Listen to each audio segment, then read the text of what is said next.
Hey everyone, I'm Rather Incoherent, and today I want to make a short video addressing one of the more problematic cards in the recent expansion, Ravenous Myconid Carnivorous Strain. I originally saw this and was not super high on it, and we're going to come back to it at the end, because we're going to start with my argument against it, which was basically that this is a 4 experience way for Seekers to deal with enemies, and it's something Seekers can already do pretty effectively, so I don't see the points. There are so many ways for Seekers to deal with enemies, I actually didn't even grab all of them. And I still haven't, but I've grabbed the ones that I use the most. If you're playing a really high draw character, Occult Invocation allows you to convert cards to damage. If you don't have that kind of draw, then I've Got a Plan is conditional on you having the clues, but usually the boss spawns when you have the clues, so I've Got a Plan is great for dealing damage as well, both 0 experience events, and Seekers can run very high draw, very high economy decks that can easily play these multiple times in a scenario. But speaking of replaying an event over and over, let's talk about Occult Lexicon. It's very much the gold standard. You give up 1 hand slot, which is not a huge deal, and then you get 3 copies of Blood Rights, which you can use to deal 2 testless damage at the cost of 2 cards and 2 resources, and yes, you need to build around that. It's not something you can just do. This will hemorrhage all of your cards and all of your resources in a Seeker that just slots in Occult Lexicon without caring. Typically, that's not the biggest deal, because most Seekers holding Occult Lexicon only play it as an emergency tool when the fighter is overwhelmed and you will die. They only play it when the boss is here and the clue game is finished. However, you can make a deck that very easily uses the Seeker support they have access to play Blood Right very much indefinitely. And if you need more damage than level 0 allows, because it's only 3 copies for 2 damage, you can take level 3, which ups the damage, resource, and draw all by 1, which is very, very strong.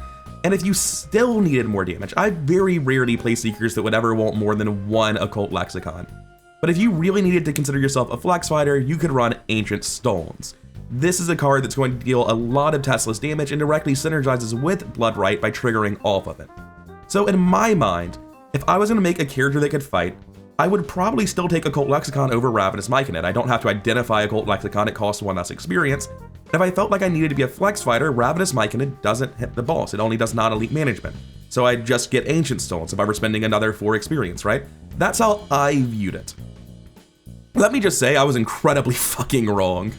The only valid argument against Ravenous Myconid being insane is that you think Seeker should just be getting clues, and that the fact they're even putting fight cards in the deck is somebody else's failure on your team.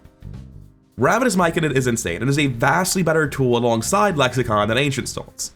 That wasn't immediately obvious to me, but Ancient Stones don't really give you more elite damage than Occult Lexicon. You're still using your resources to kill normal enemies. Ravenous Myconid is going to let you kill, let's actually read Ravenous Myconid for the people who haven't seen it before. It's a 2-cost slotless asset, limit 1 per deck, costs 4 experience to add, you're never committing it for a fist, don't look at that icon.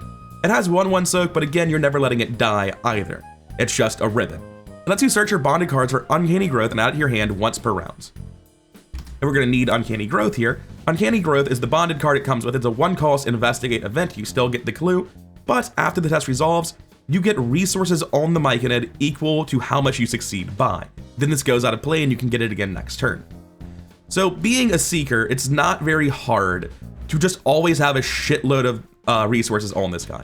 It's actually pretty likely you can get 4+ resources every round, and you only really need about 4 in most scenarios. It's very rare you're fighting non-elite enemies with more than 4 health, which is relevant because the second action is Lightning Bolt. Choose a non-elite enemy at your location with equal or fewer remaining health than the amount of growth on Ravenous Myconid. Defeat that enemy, which puts it in the victory display if it has victory, by the way, and remove all growth from Ravenous Myconid. So you can pretty reliably just end your turn with 4 resources on the Ravenous Myconid, eat a guy, then get the growth back and play it for a 1-cost investigate action, basically, to recharge this to eat another guy. That is no resources. You're like regularly killing 3-fist 4 health guys as a Lightning Bolt. And the cost is that you keep spending 1 resource to play an event that gets a clue. Like, it's so easy to charge this and use it to clear a tremendous number of non-elite enemies that it ends up being a better fight card than Ancient Stones, because I never have to replace the Ancient Stone like you would in an Ancient Stone deck. I never use all my resources on the non-elites and find myself struggling to deal with the boss, because the non-elites are just dealt with by Myconid and I have all of my Blood Rights in my hand waiting for the boss. This is the most efficient enemy removal tool in the entire game by fucking far. It is disgustingly strong. Anyway, I just wanted to have a single video where I was like, holy shit, was I wrong about Ravenous Myconid? Because I've been wrong about cards before, but never as wrong as Ravenous Myconid.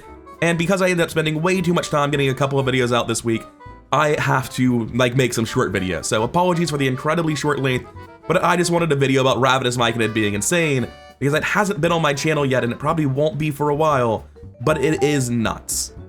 And I'll see you in the next one.